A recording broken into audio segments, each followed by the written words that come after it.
My name is Pete Zonakis. I'm an otolaryngologist at Grand River Health in Rifle, Colorado. All of us otolaryngologists have the problem, how can we do our work and stay safe? Well, let's start from the beginning. An N95 will not help you if you're doing anything involved with powered instrumentation. And on top of it, when you use the electrocautery, viruses are in the plume of the smoke. So this doesn't work. There have been at least 2 cases reported in the American Otolaryngology peer-reviewed literature that have talked about everybody in the room getting contaminated with COVID-19, even though they were correctly fitted with an N95.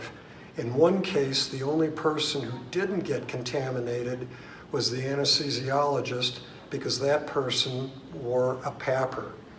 So then we move on to a PAPR. A PAPR will work for us, but then we've got one problem, and that is, how do you maintain a headlight on top? I've tried, and I've done it for a couple of months. The problem is, these things start slipping, you lose your vision, or worse, they just fall off. So a lot of time is spent with the with a circulating nurse readjusting it. So that wasn't an option. Before I go on any further, I have no financial relationship or any relationship whatsoever with any medical supply company. I never have, I don't currently, and I probably never will. Nobody will want me. I'm just like you. I show up for work and I get free parking. So let's talk about what we've done.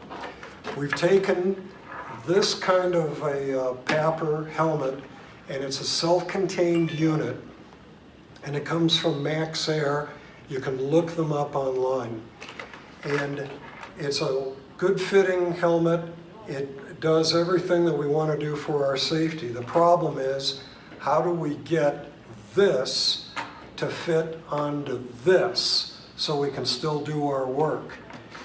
And what we did is, with the guys in our plant operations at Grand River, they had a little piece of plastic. I told them what we wanted, and on another headlight, they stripped off the headlight, or stripped off the light part, and cut a piece of plastic with the screws that were already on.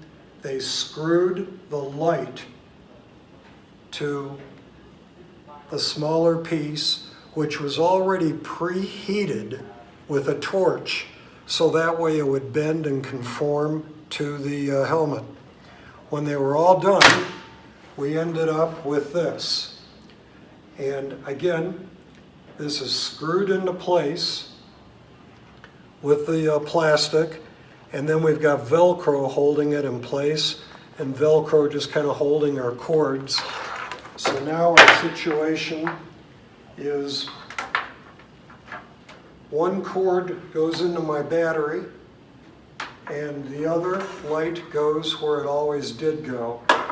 And we can adjust our light like we always do, and we can turn our heads any way we want to, and that makes it a lot easier. By the way, inside the helmet are little lights, like driving in your car, and you can actually see how much battery charge you've got, which is really cool.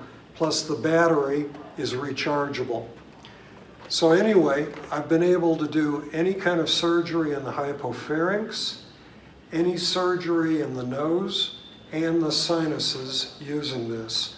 I've also done direct laryngoscopies and fiber optic laryngoscopies and nasal endoscopies. I can do them all wearing this. What I haven't tried yet, and it may be difficult, is binocular microscopes for otologic surgery. But for everything else, which are the higher risk surgeries, we can use this. So all of this modification that we're talking about takes roughly about 15-20 minutes if your guys have the right tools and the materials. It's not that difficult. So you can all do it. That way you can continue doing your fine work, and most importantly, you can stay safe. Good luck.